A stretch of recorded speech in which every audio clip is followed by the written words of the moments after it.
It's important that you understand what is going on with this story, so please excuse my digital voice for a brief moment while I explain the circumstance to you. As many of you, Dark Waters has been plagued by hot pockets over the past few years. Last year one of those hot pockets contacted him by the name of Winston, and challenged Dark Waters' integrity, claiming that he was a liar and that all of his stories were fake. The following story is what happened to Winston and his brother-in-law Billy when they visited a place called Baby Doll Hollow in Kentucky. This true encounter shows exactly what happens when you go full retard in pursuit of Dogman, when people who should be entertained by stories become habitual line steppers, and decide to put down their keyboards and take to the woods. Tonight, Dark Waters presents Never Go Full Retard, Winston and Baby Doll Hollow.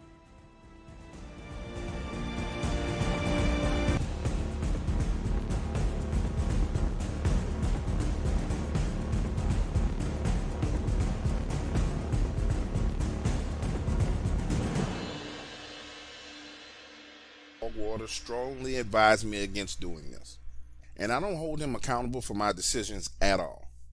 And looking back on the turn of events, I probably should have listened to everything this man had to say, but I didn't, and I take full responsibility for that.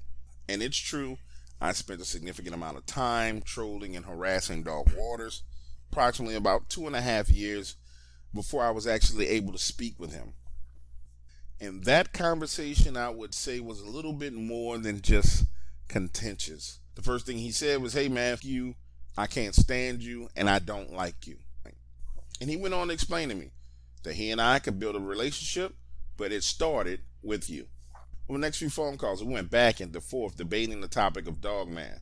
I pointed out things to him that I considered to be inconsistencies in his stories, and he revealed to me things that were being excluded out of the stories, which led to some of those inconsistencies. Now listen, it was probably during our second or third conversation when I decided to call his bluff. I told him, look, I know how we could put an end to all this speculation and this back and forth. Just give me a location where I can go find Dogman. Now pause. Right there in that moment, I should have known that I had up, but it didn't quite dawn on me yet. Because he responded by kind of giggling under his breath and saying, okay, if you want to see Dogman, I tell you what, head on down to Baby Doll Hollow in Kentucky. I guarantee you 100% that you're going to find Dogman. And if you get there and make it back out, you got to give me 100% ownership rights to your story. Listen, I've watched every video, listened to every podcast, every interview about Dogman that's out there. And I've never ever heard of Baby Doll Hollow in Kentucky. Now again, my spidey senses should have been tingling and thinking that I was being set up, but I didn't really pay attention to it at that moment because he gives me a general area. Now, this Baby Doll Hollow was in the area of Haley, Kentucky, between Haley and Blackie. 2 super small towns in the middle of nowhere. Now at this point in time, I couldn't help but feel like I was falling into some kind of trap. He says, listen, I totally agree with you. The best way to get this whole thing resolved is for you to simply go see for yourself. I'm going to have a guy named Santos call you on your cell phone.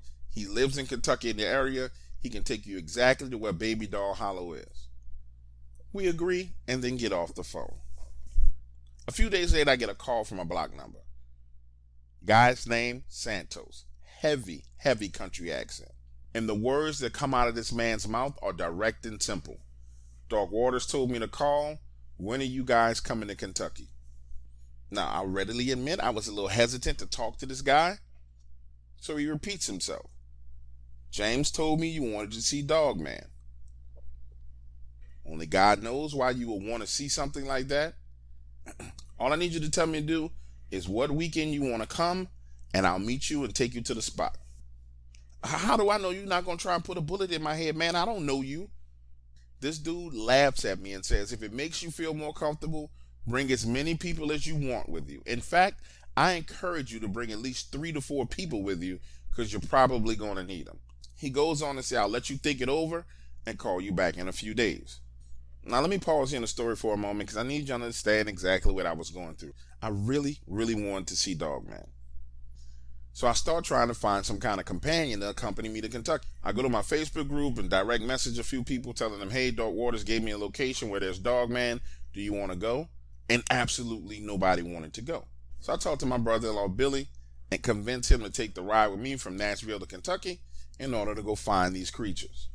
The only problem I had was that Santos hadn't called me back yet. 7 entire days passed before this man calls me back. And when he does, the conversation is short and sweet. When are you guys coming? I go and explain to him that I can be there the following weekend. His instructions: meet him on Main Street Loop in Blackie, Kentucky. We get off the phone, I pull a place up on Google Maps, and this is some straight up backwoods type. It's just a small street right next to a train track. Across the track is a few houses, and then a ridge full of trees that goes straight up into the air. Fast forward, a week passes. We're in Blackie, sitting on that Main Street Loop, waiting for Santos. This dude pulls up. Black F-150, rolls down the window and says, y'all ready? This guy steps out of the truck. He's every bit of 6'7", 6'8", long, shaggy hair, tattoos all over his body. This dude looked like he had never, ever been out of the backwoods of Kentucky. Y'all brought guns, flashlights, water? You got everything you need?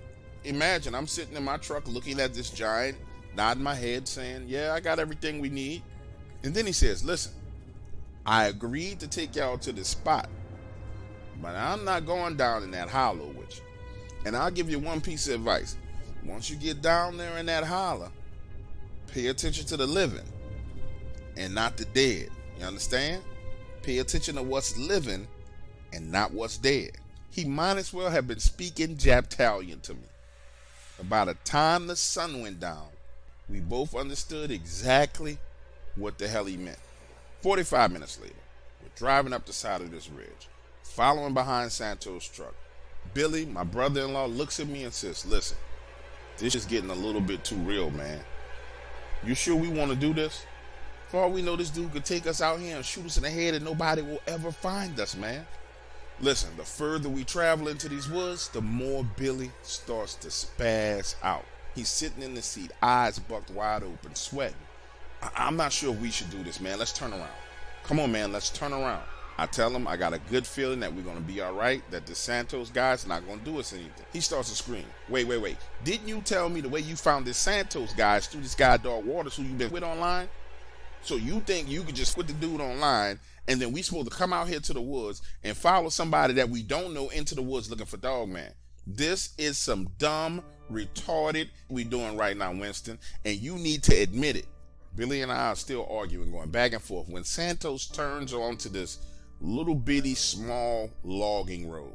And what I mean by small is, as we're driving through there, the freaking rear view mirrors are bumping against tree branches and bushes.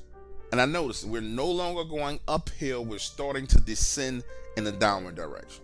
About 5 minutes later, we come to the spot on the logging trail where it kind of opens up. You can tell that someone had taken construction equipment and cleared out an area. Just enough space for 2 vehicles to go into and for one of them to turn around and go back in the other direction. And at this point in time is when it started to get real. Santos pulls over, gets out of his truck, machete in one hand, AK-47 pistol in the other, and starts walking in our direction. Billy is freaking out. He's reaching in the back seat trying to get his AR-15 when Santos walks up to the window and starts tapping it with the machete. Y'all get out so I can tell you where you need to go. Now talk about a tense moment in time. Billy's getting out of the passenger side of my truck with his AR-15. Santos takes a few steps back, leaving space for me to open the door to my truck and get out. There was this prolonged moment of silence. Him looking at us and us looking at him. Before he says, listen, I'm not going any further than this spot. What I want you to do is take your truck and keep on driving down this logging road. You're going to get to the point where you see these 2 down trees.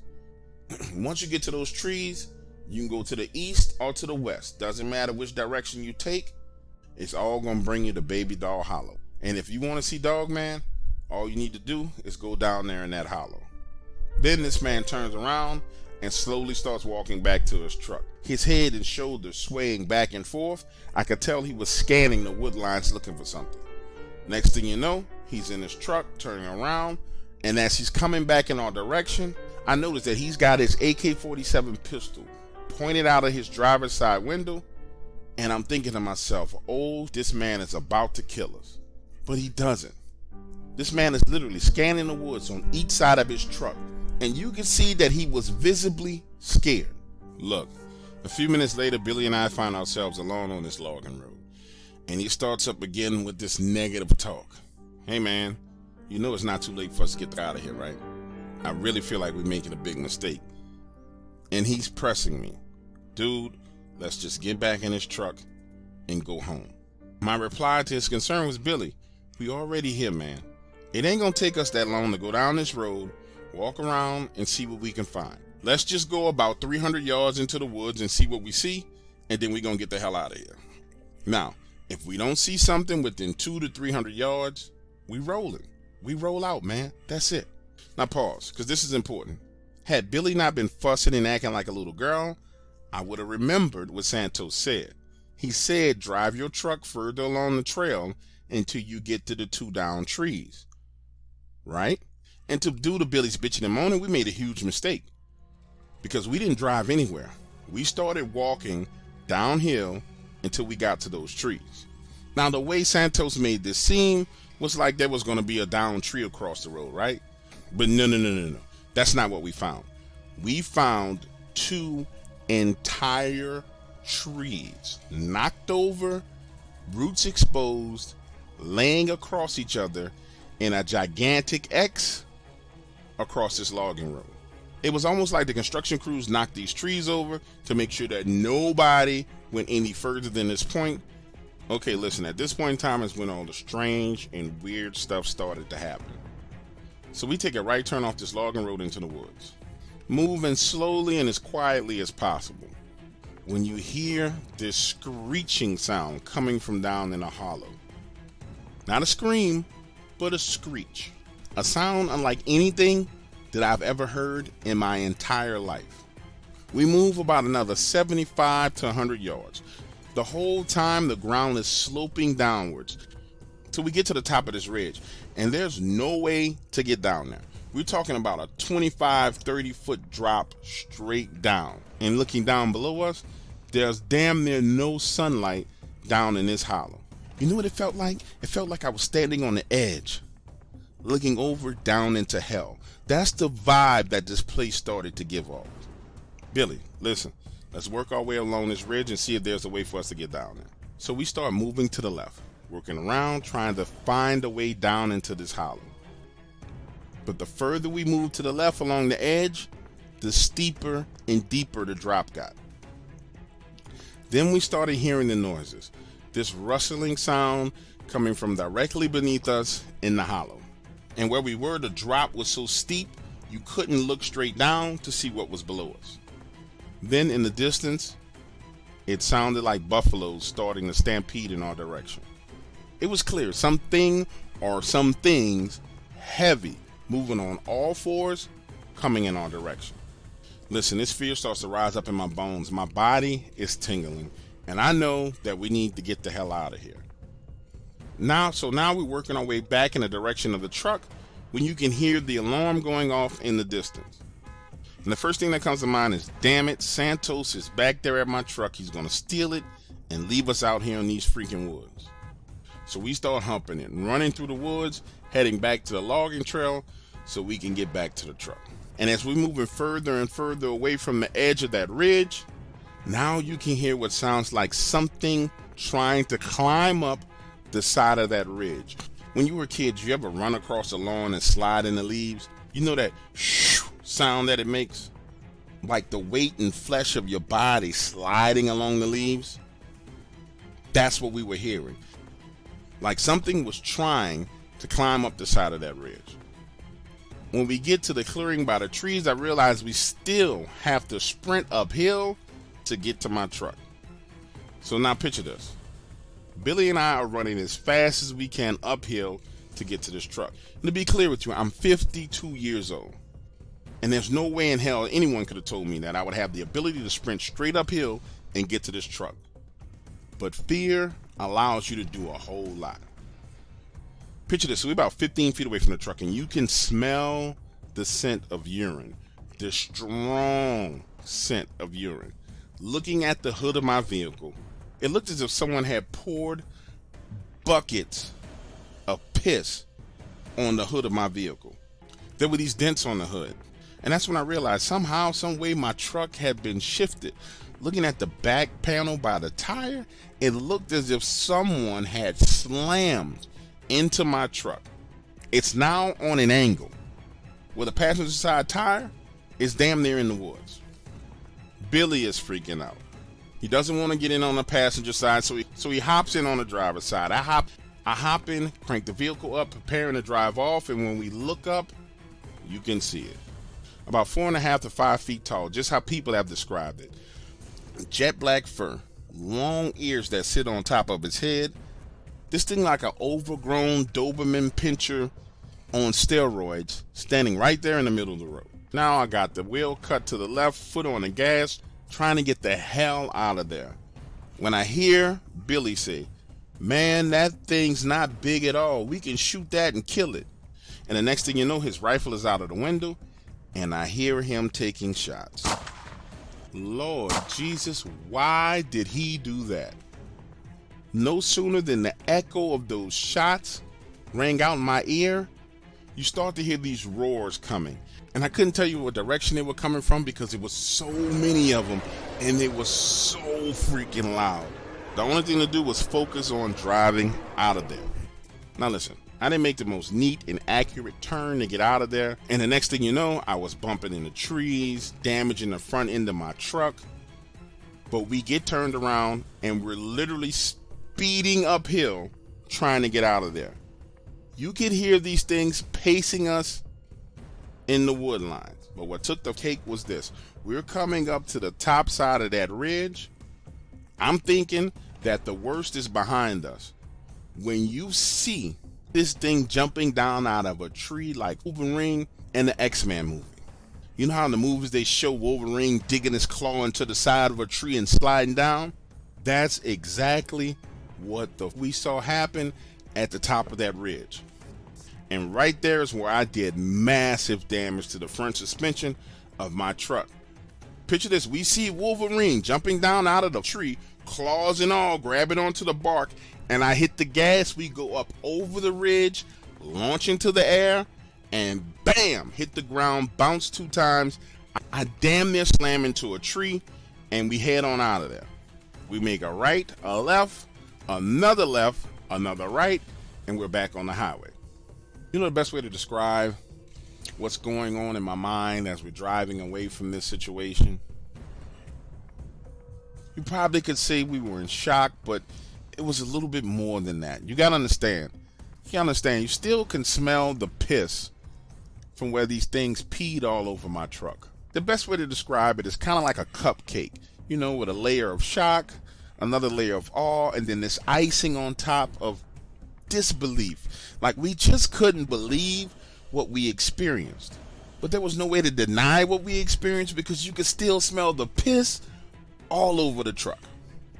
Billy and I drive until we get to the next major highway. And I need you to understand the fear. Every road around there is a damn back road through the woods. So the entire time we're driving, Billy has the AR-15 in his clutches. My eyes are wide open. And I wasn't going to feel comfortable until I got back to some form of civilization. Now picture this. Right before the sun is about to go down, I get a call from Santos. This dude is laughing on the phone like this situation is funny. Well, I guess you guys didn't make it the whole day, did you? This dude was being condescending and rude. And I want to tell him, hey, you asshole, you could have told us that those things were out there in the trees. But the truth of the matter is, I went out there looking for Dogman. We found what we were looking for. But I couldn't help but feel like I was the butt of this sick, dangerous joke, man.